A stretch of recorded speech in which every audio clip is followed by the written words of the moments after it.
Seja bem-vindo ao podcast Pão e Vinho. Aqui a sua vida será edificada. Para saber mais sobre a nossa família, acesse nossas redes sociais, @Pão e Vinho Ministério. Fique agora com a palavra e até a próxima. Queria que você abrisse a sua Bíblia em 1 Samuel capítulo 2, a partir do versículo 12.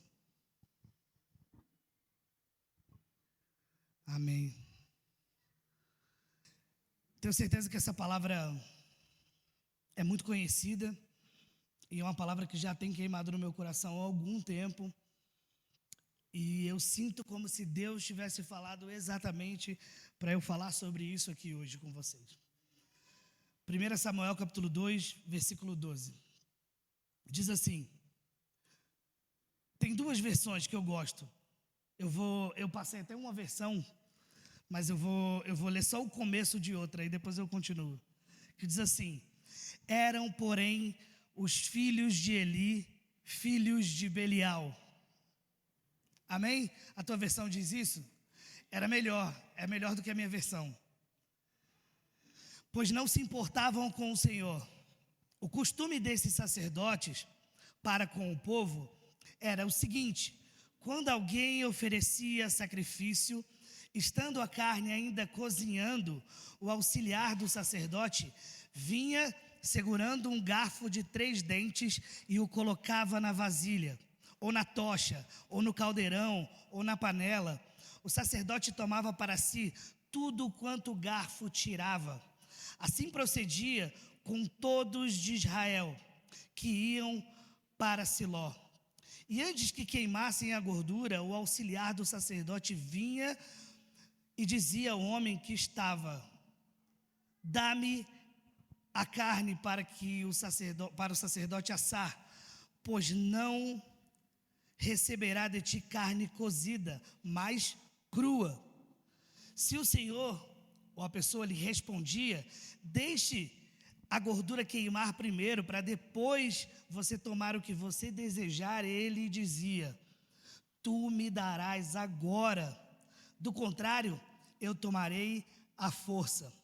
O pecado desses jovens era muito grave à vista do Senhor, pois eles desprezavam a oferta do Senhor. Feche os seus olhos. Pai, obrigado por essa manhã. Abra os nossos olhos, os nossos ouvidos para ouvir de Ti a Sua palavra. Nós queremos ser tocados, queremos ser orientados, não queremos só receber as Suas orientações, mas também as Suas reclamações. Fale conosco essa manhã, em nome de Jesus. Amém. Irmãos, sei que você conhece esse texto, ou pelo menos já ouviu falar sobre os filhos de Eli. Um tempo atrás, quando Deus me deu essa palavra, eu sentia que ela era muito para mim, assim, eu precisava muito receber ela também. E a geração que nós vivemos hoje, nós precisamos aprender muito com o que essa palavra quer dizer para nós. Eu separei alguns tópicos para a gente conversar hoje, mas os filhos de Eli, vai dizer o Flávio José, que é um historiador, ele vai dizer que Eli, por conta da sua grande idade, de estar ficando mais velho, ele vai deixando os serviços de sacerdote para os seus filhos. Então, os seus filhos vão assumir o seu trabalho. E falando sobre o sumo sacerdote, ou os sacerdotes que ofereciam o sacrifício para perdão do pecado do povo, nós estamos falando das figuras espirituais máximas que existiam ali, das figuras espirituais mais importantes que existiam naquele tempo, que hoje nós podemos falar até talvez dos pastores, dos apóstolos, dos bispos. Esses homens tinham um cargo de extrema importância. Eles eram a figura que representava ou fazia a representação entre Deus e o homem e Deus. Eles faziam essa ponte. Mas o que eu acho mais interessante sobre o texto que nós lemos é que ele vai dizer que ainda assim, mesmo nessa posição, os filhos de Eli eram filhos de Belial. Você já ouviu falar esse nome? Você sabe o que significa Belial? Belial, obviamente, aqui vai ser usado para falar que eles eram pessoas totalmente desviadas, totalmente sem caráter, totalmente sem escrúpulos. Mas Belial, a tradução original, o significado do nome Belial é aquele que se opõe à luz, é aquele que se opõe a Deus, é o oposto de Deus. Então, para a gente começar a construir esse pensamento, pensa comigo, a autoridade máxima espiritual do povo,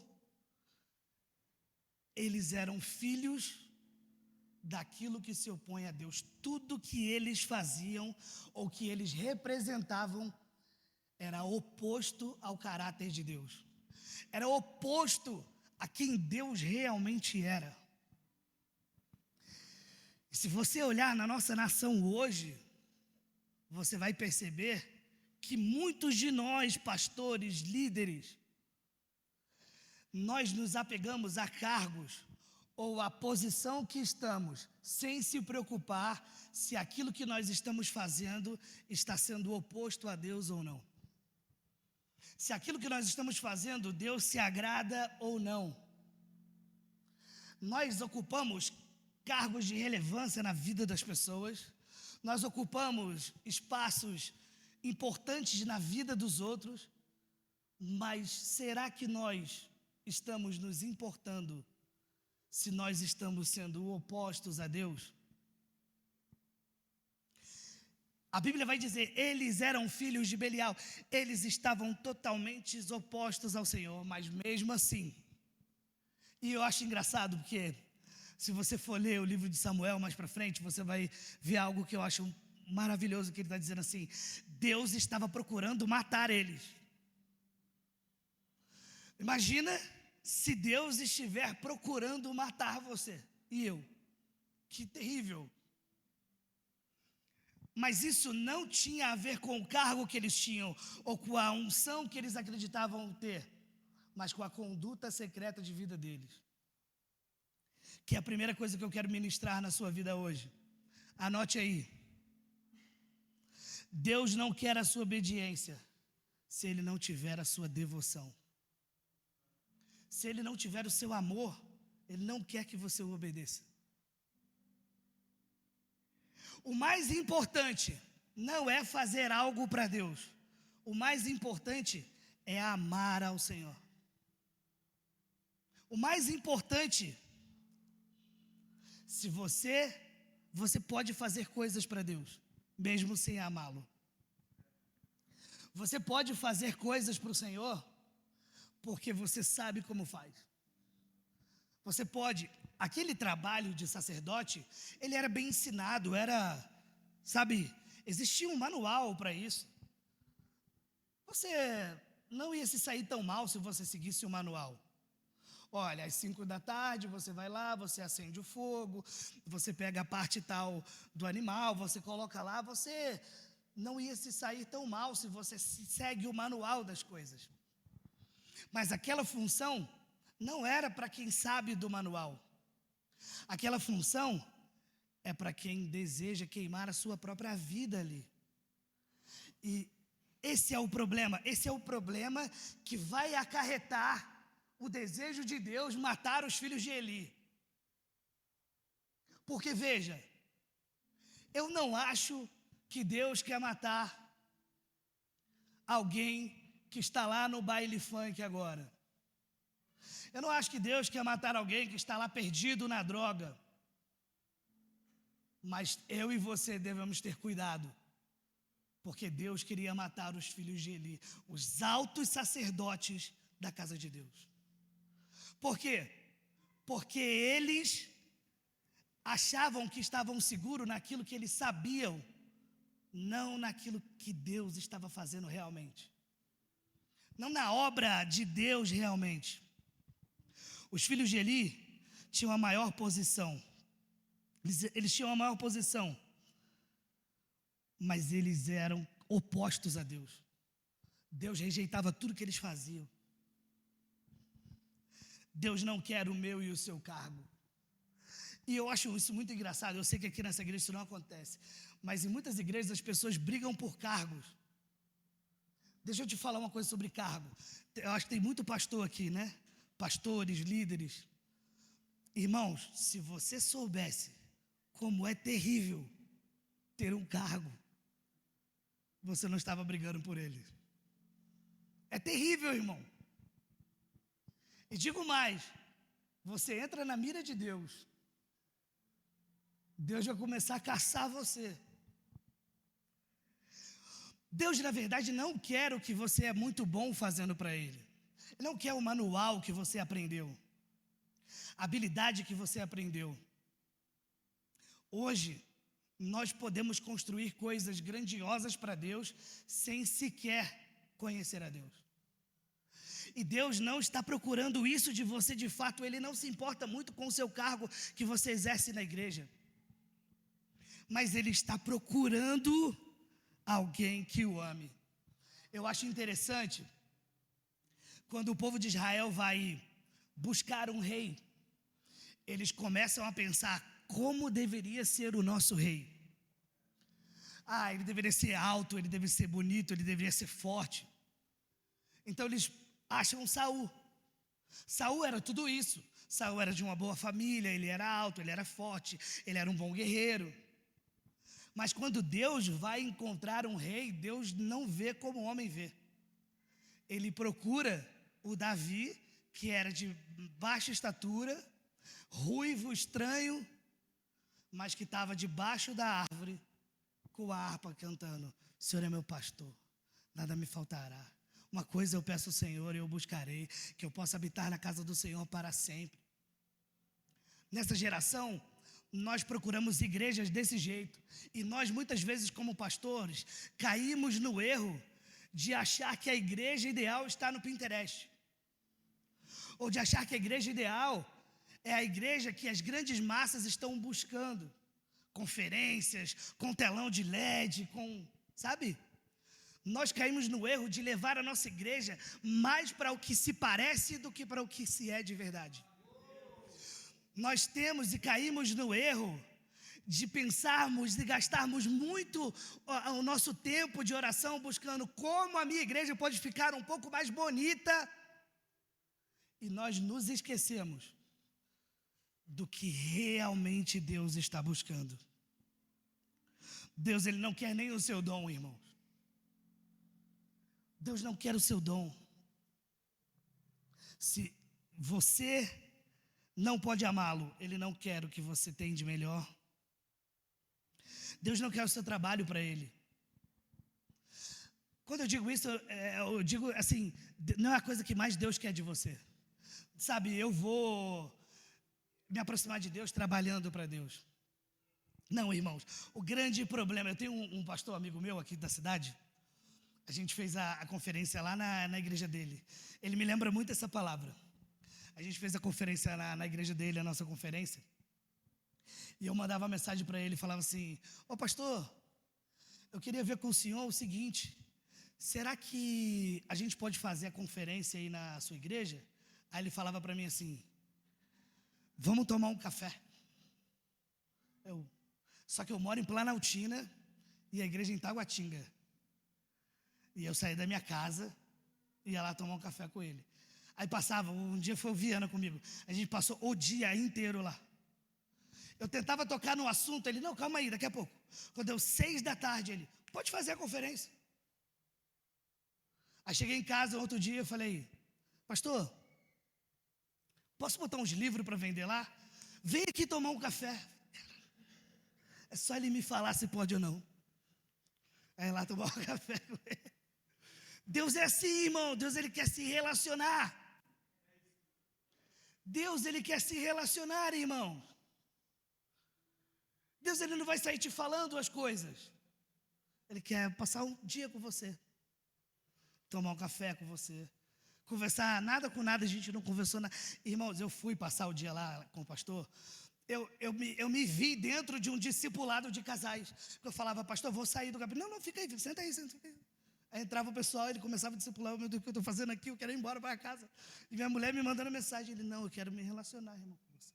Quero relacionamento. Deus é assim. Não adianta só você chegar e arrumar as cadeiras e fazer tudo e falar, nossa, o ambiente está muito bom, uau, é isso.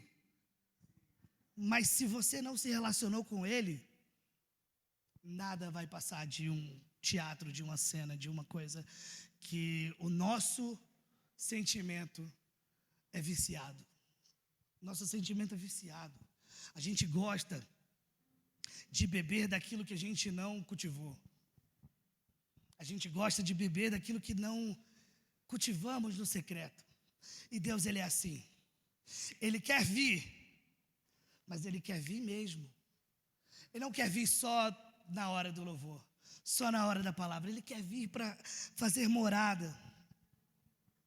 Por isso, que se você só trabalha para Deus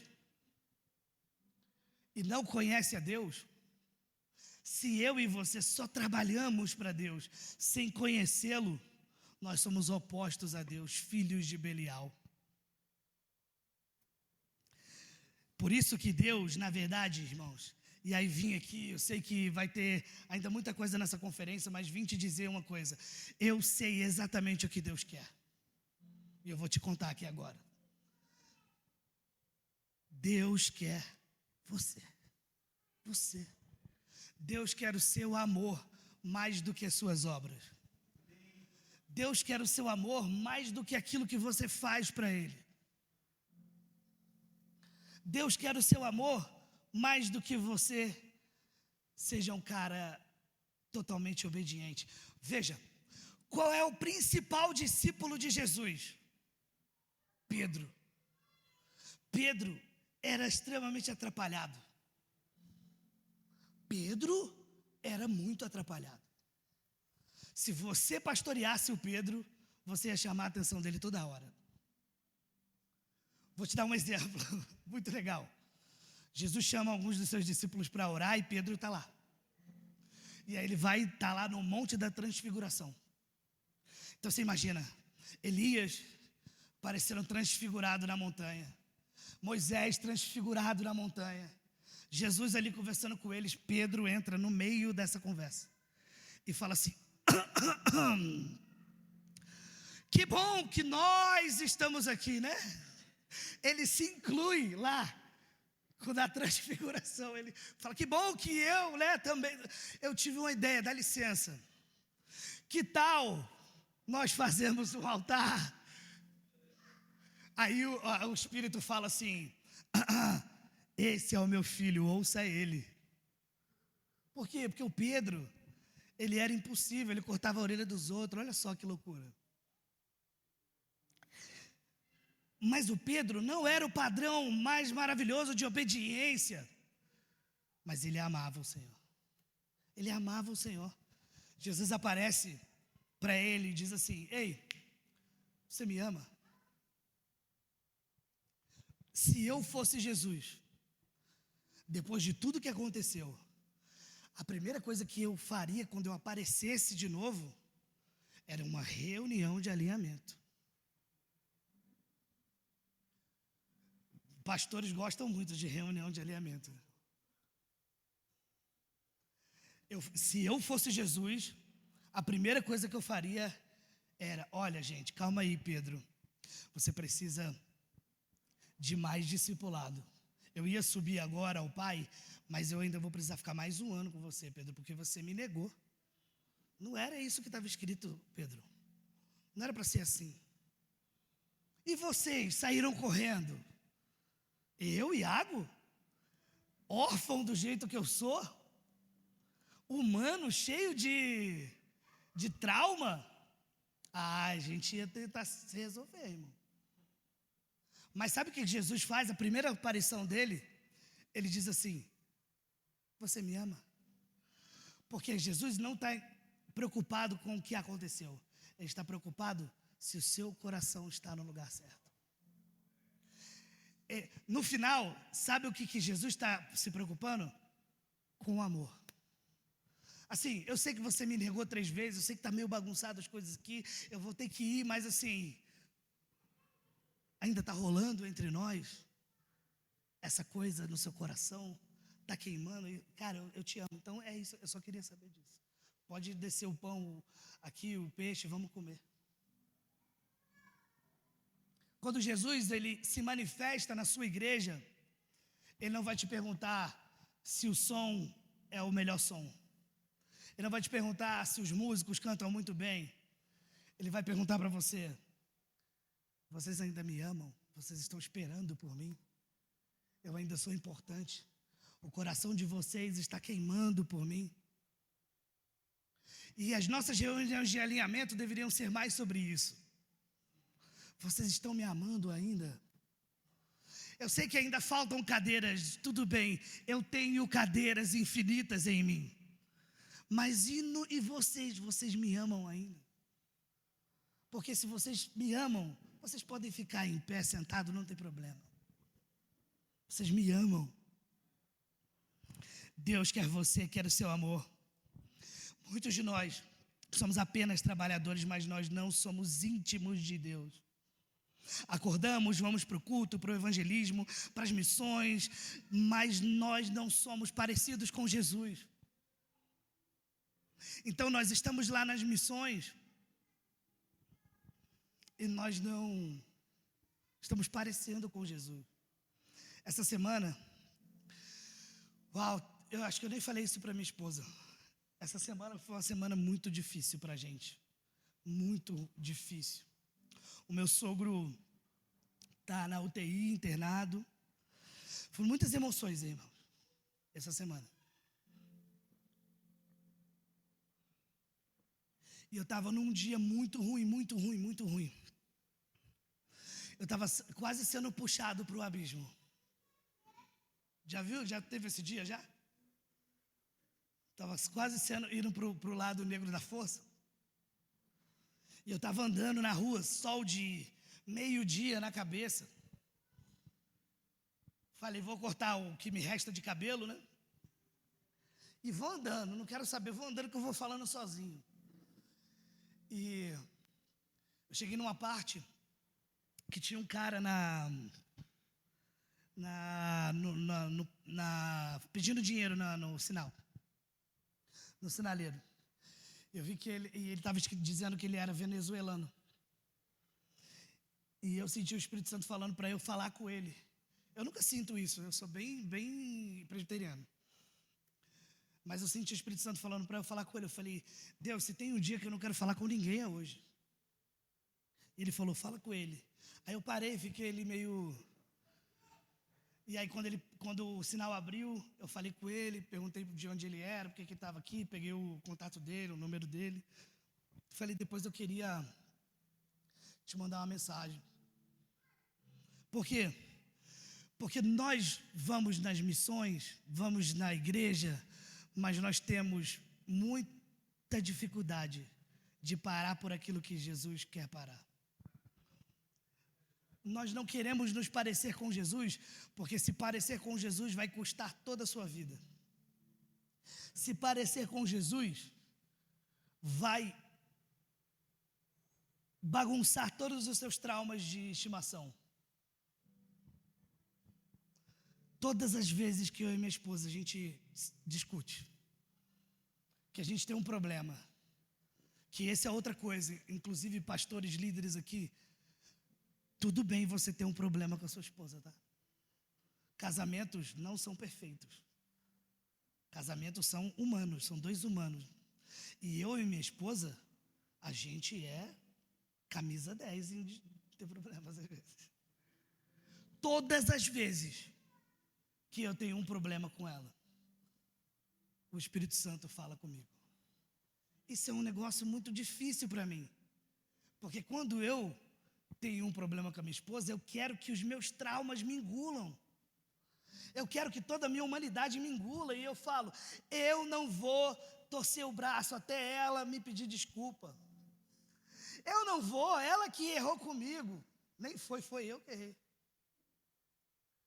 Mas aí tem o Espírito Santo.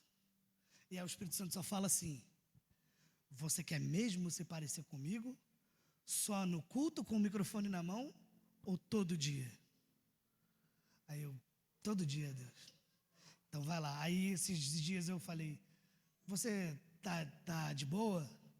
Tô. Podemos conversar? Podemos. Desculpa. Eu e Iago jamais faria isso. Mas quando nós queremos nos parecer com Deus, Deus tem que pisar no seu ego. Deus tem que pisar nos seus traumas. Eu tenho traumas que eu adoro cultivar. Eu sou assim mesmo por causa disso. Sabe, a síndrome do Gabriela. Não, eu sou assim porque, né, eu nasci assim, eu cresci assim, Gabriela. E o Espírito Santo fala para mim: vá. A gente tem uma frase muito famosa no Rio de Janeiro, eu sou do Rio de Janeiro, que é assim: só de raiva, vá e faça. Então, só porque você não quer fazer, só de raiva vai lá e faça. Você não quer pedir perdão? Então vá lá e peça perdão. Você que não quer fazer o certo? Então vá lá, faça o certo. Esses homens, os filhos de Eli, eles eram motivados por aquilo que eles sentiam, não pelo relacionamento pessoal que eles tinham com Deus. Irmãos, gente para ter o ego grande, pastor. O meu, então, irmãos, vou contar um pecado para você. Eu quase faleci no Descende, irmão. Porque os irmãos da igreja faltou tudo o culto no outro dia. Você passou por isso aí? Quase que eu cheguei no outro domingo e estabeleci uma doutrina lá na igreja. Descende é proibido. Quem for... E detalhe, os irmãos que foram no Descende, no outro domingo... E aí, pastorzão? Beleza, estou ocupado aqui, vou fazer um negócio. Irmão. Aí eu fui orar e Deus falou para mim assim: você deveria ter ido também. Aí eu estou me preparando já para o próximo. Que aí a gente vai cancelar o culto, vai fazer uma caravana e vai ir também. Por que não? Mas a minha vontade, irmão, era botar lá. Não, proibido Descende. Aí tem um amigo meu que ele me ligou esses dias e falou assim: Iago, não acho estranho, mas eu vou subir a montanha. Eu falei: eu vou ser um legendário. Eu falei: Deus, vai chegar a minha hora também. Por quê? Porque tudo isso é bobeira, irmão. Se você quer se parecer com Jesus, a igreja não pode ser sua. A igreja é de Jesus. Mas Deus tem que quebrar você, porque os filhos de Eli, qual é o que eles queriam fazer?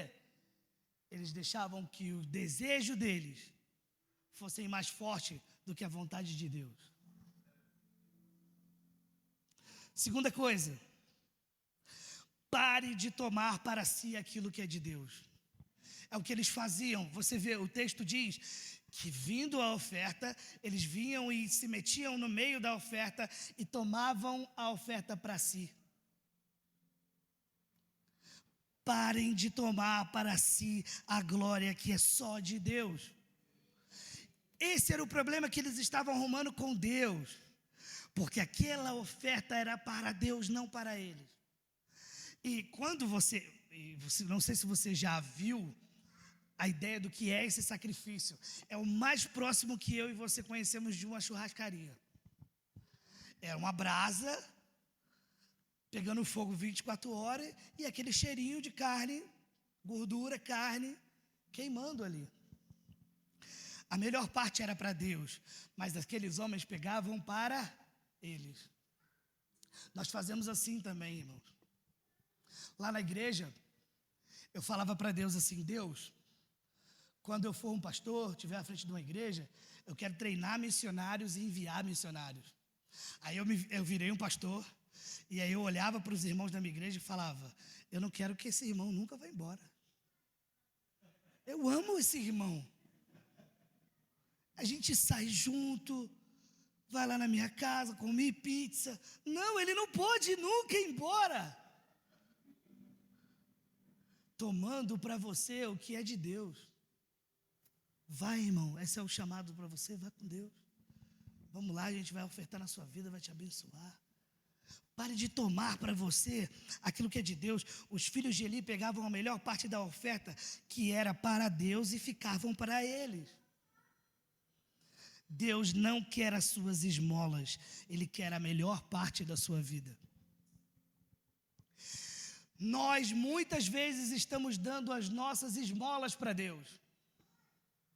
Nós dizemos, quando sobrar um tempo eu vou orar. Quando sobrar um tempo eu vou fazer devocional. Quando sobrar um tempo eu vou cuidar da minha saúde. Nós estamos roubando aquilo que é de Deus. Queremos amar a Deus, mas damos a sobra do nosso tempo para Deus. Os filhos de Eli, eles estavam tomando o melhor, a coisa mais importante de Deus, para eles mesmos.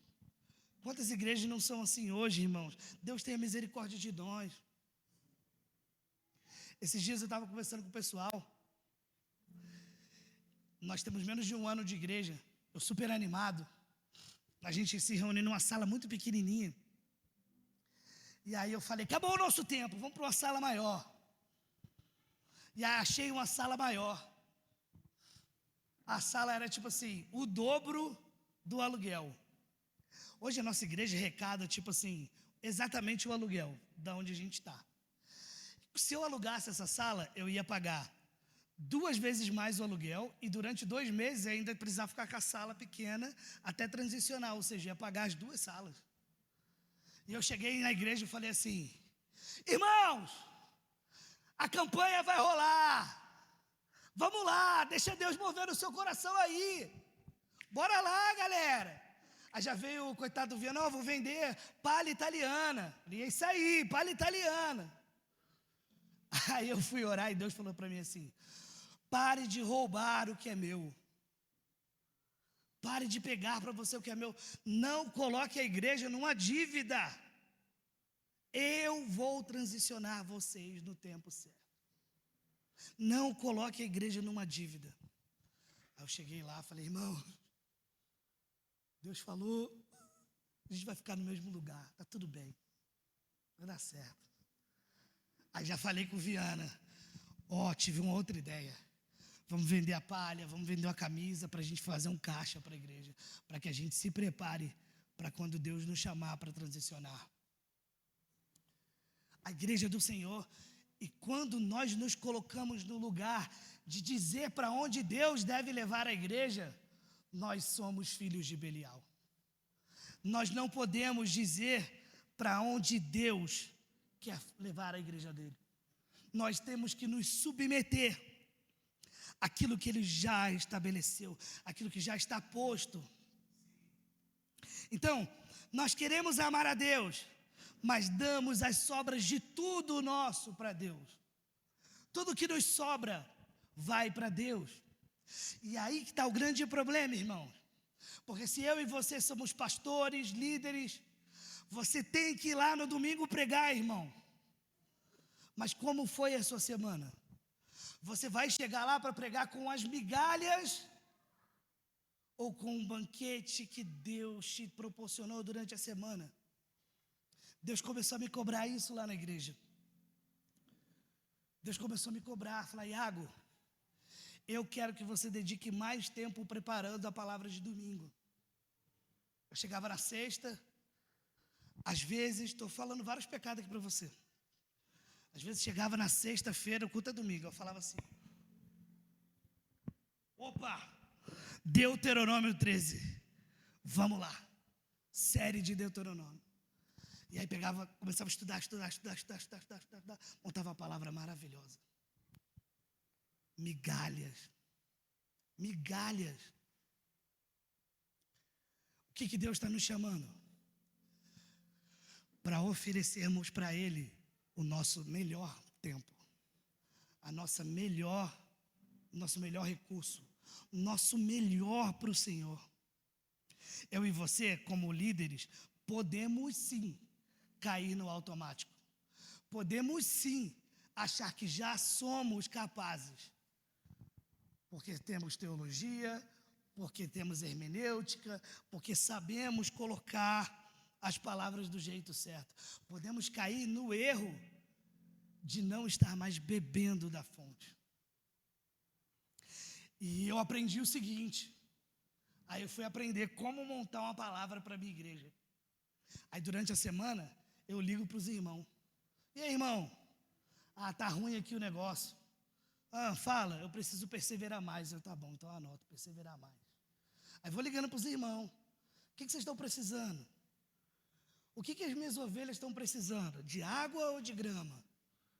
Entendi. Aí eu começo a pregar aquilo que eu acredito que as minhas ovelhas precisam ouvir. Se é confronto, se é compromisso, o que elas precisam ouvir?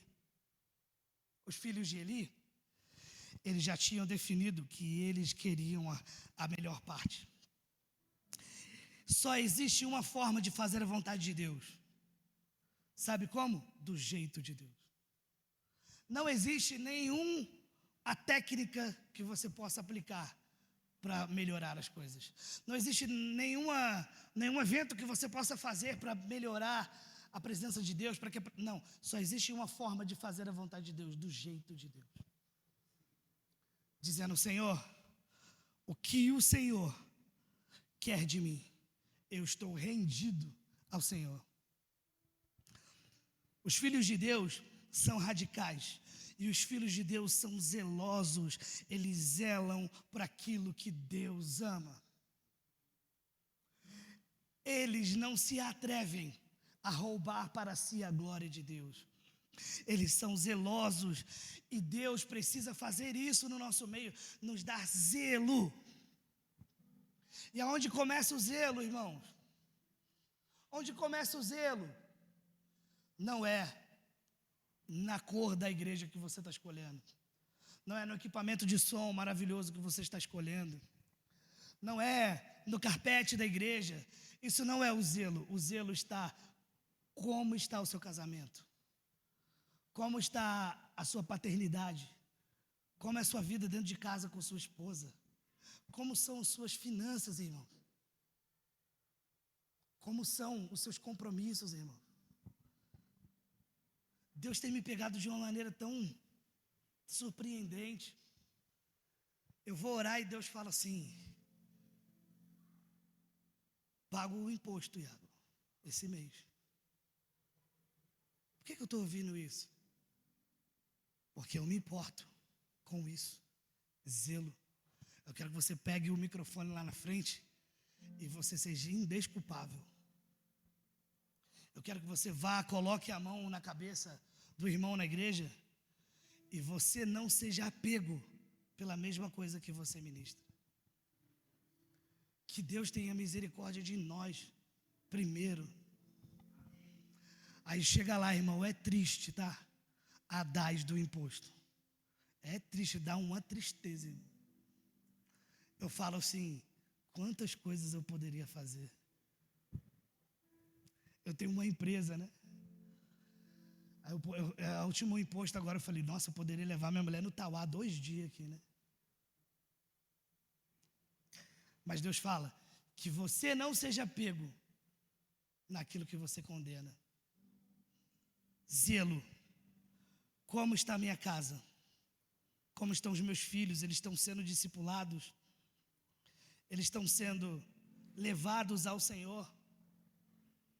Como eu poderei levar as ovelhas que Deus me confiou ao Senhor, se eu não estou levando a minha casa ao Senhor? Se eu não estou indo eu mesmo ao Senhor, como poderei pedir que os outros possam ir? Os filhos de Eli, isso aqui é maravilhoso, irmão, já estou terminando. Os filhos de Eli, eles dizem assim: se você não me der, eu vou tomar a força. Os filhos de Eli querem a força e querem agora. Eles não querem passar pelo processo. Eles querem viver agora a força. E é por isso que às vezes, irmãos, nós endividamos a igreja, porque nós queremos viver agora, a força. É por isso que muitas vezes colocamos a igreja em ciclos cansativos, de busca, de evento, disso, daquilo, de conferência, enquanto a gente não consegue gerar fome nas pessoas, fome da fonte. Os filhos de Eli, eles tinham relações sexuais com as mulheres que ficavam na porta do templo, mas eles queriam ter o privilégio de serem sacerdotes. Veja que doença crônica que existe na vida dos filhos de Eli e que existe na nossa geração também. Nós queremos o privilégio. Irmãos, quando eu fui consagrado a pastor, o meu pastor, ele me deu um certificado, e lá tem uma frase que eu acho muito legal. Fala assim: confere-se ao ministro do evangelho o privilégio e as partes difíceis, mas o privilégio de ser o ministro do evangelho. Irmãos, é um privilégio. Não sei você, não sei para você, mas quando o meu pastor jogou um óleo na minha cabeça, eu me tornei pastor, porque eu era o missionário, irmão. Missionário é o cavalo do bandido Mas quando eu virei o pastor, ô pastorzão, vamos lá em casa comer uma torta de frango? Vamos. Pastorzão, será que o Senhor, na sua magnitude, teria tempo de fazer o meu casamento? Claro. Pastor, será que poder a sua presença lá no nosso aniversário, né? Quando eu era missionário, era tipo assim: galera, esconde os salgadinhos aí que o missionário cheio de fome chegou aí. Né? A pessoa me chama para pregar. Teve um lugar que eu fui pregar, que lá na cidade do Viana, lá no Pará, fui pregar. Um dos pastores, ele trabalha no aeroporto. Ele trabalha no aeroporto ali. Aí eu fui pegar classe 1, aquela cadeira da frente. Por favor, os primes entrem. Eu entrando. A cadeira do senhor é essa 1, você quer uma água e tal. Então, o privilégio, irmãos. É um privilégio, olha que privilégio. Privilégio de alguém lembrar de você no aniversário do filho e falar: ô pastorzão, você pode fazer uma oração aqui para o meu filho? Olha que privilégio. Irmão. Nós queremos o privilégio, mas nós não queremos o sacrifício desse privilégio. Nós queremos as melhores cadeiras, mas nós não queremos viver corretamente. Os filhos de Eli, Deus queria matá-los, por quê? Porque eles queriam um privilégio à força, não porque eles estavam buscando com lágrimas e com esforço. Eles queriam fazer parte do privilégio à força. Eles queriam chegar e os irmãos religiosos tirarem o chapéu, falar os sacerdotes: venham, entrem. Mas eles não queriam pagar o preço para essa vida. E, irmãos, você que está me ouvindo, você sabe, o preço é alto, irmão. É altíssimo. Quantas vezes, eu sei que a gente está falando com líderes aqui, então eu posso falar isso. Quantas vezes, irmãos, no último domingo agora, eu preguei e eu falava: Deus, eu não tenho força. O meu sogro é o pilar, assim, da nossa família, assim. Ele além de ele ser, assim, o ancião da nossa casa, da nossa família, o líder da nossa família, ele ainda é muito legal. E aí piora tudo, né? Então, ele estava no domingo, ele estava entre a vida e a morte. A gente não sabia o que a gente ia fazer. Desconfigurou toda a nossa casa. Minha sogra ficou sem rumo. E eu fui pregar na igreja, irmãos, despedaçado. Quando eu cheguei lá, e aí, irmãos, como vocês estão? Abra sua Bíblia aí, tem uma palavra de Deus para você hoje. Quando acabou o culto, Esses dias eu conversei, não sei se vocês já tiveram essa experiência. Esses dias eu estava conversando com o pessoal. Eu estou terminando, juro. Estava conversando com o pessoal lá da igreja.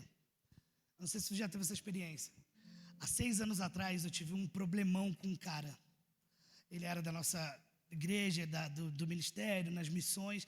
E a gente parou de se falar e ficou de mal um com o outro, um problemão assim. E nunca mais nos falamos. Ele mandava mensagem, falava assim, ó, no dia que eu te ver eu vou te matar. Há 3 domingos atrás ele foi lá no culto. Irmãos, não é igual aqui. É uma salinha muito pequena, a nossa salinha é muito pequena. E eu cheguei para pregar e eu falei para mim mesmo assim, eu falei, Deus, hoje vai ser a palavra mais difícil da minha vida. E ele com a cara fechada assim, ó. Eu falei, cara, ele vai tirar uma arma da cintura em qualquer momento aqui. E eu vou para a glória agora. Aí acabou o culto, ele veio. Oi, Iago! Que família linda que você tem, que trabalho lindo que você está fazendo. Deixa eu te falar, eu vim aqui te pedir perdão. Não quero mais levar essa coisa no meu coração. Eu, quase que eu morri, foi de infarto. Coisas que pastores passam, irmão. Quantas vezes já difamaram você, falaram sobre você, sem que nem fosse verdade. Aí sabe o que Deus fala para você? Para você ir lá e perdoar. Você lá e abraçar. Olha que coisa ruim, né? Porque eu não quero perdoar ninguém, irmão. Eu quero que as pessoas que me fizeram mal sejam consumidas pelo fogo.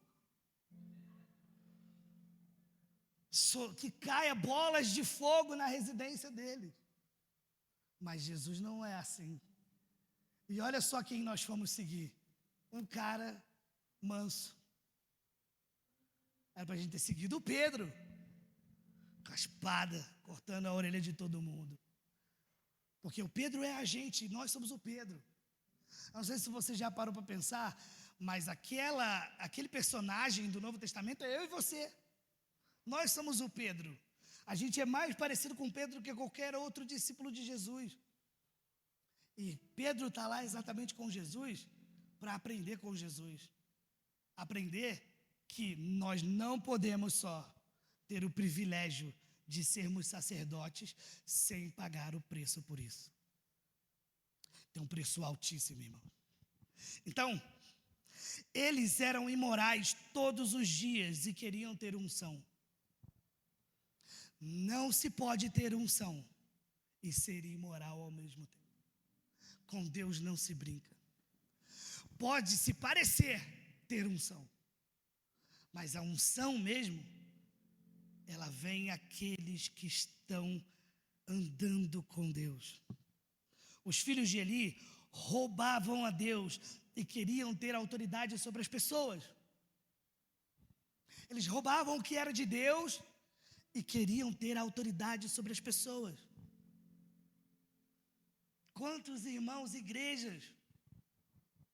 Teve uma vez um irmão da igreja chegou para mim e falou assim, pastor, eu tinha acabado de chegar na igreja.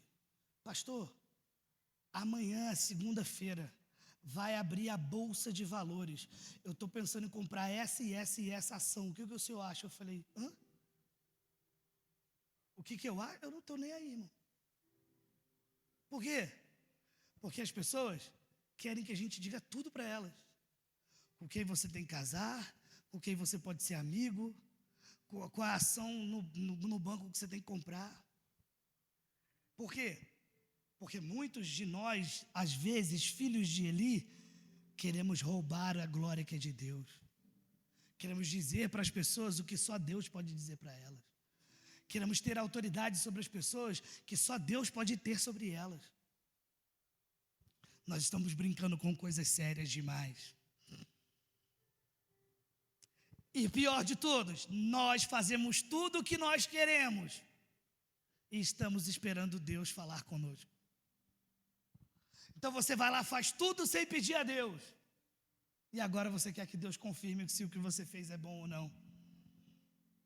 Eu quero tudo de Deus agora, mas eu não construo nada a longo prazo. E por último,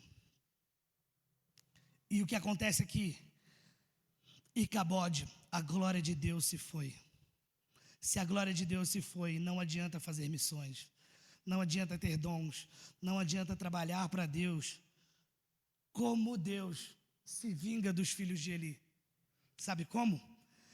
Primeiro, Deus mata os filhos de Eli. Você sabe disso, né? Deus se organiza para matar os filhos de Eli. E é isso que Deus está fazendo nessa geração. Não adianta se esconder de Deus, Deus matará os filhos de Eli. E a segunda coisa, por último, para nós orarmos, Deus levanta Samuel para se vingar dos filhos de Eli. Por quê? Porque nessa geração, Deus está levantando o homem sacerdote segundo o coração dele, para colocar, dobrar diante de Deus tudo aquilo que não é real, tudo aquilo que não é verdadeiro. O que nós aprendemos essa manhã, então, para orarmos, que não importa muito o que eu faço, se o meu coração não está queimando por Deus. Não importa muito o meu cargo, se o meu coração não está queimando, não está zeloso pela presença dEle.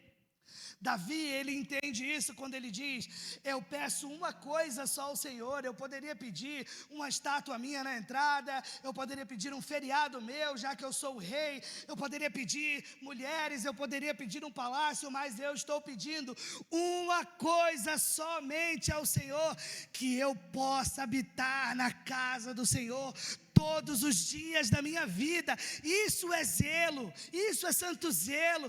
É quando as coisas naturais não têm mais valor diante daquilo que está por vir, diante da presença de Deus.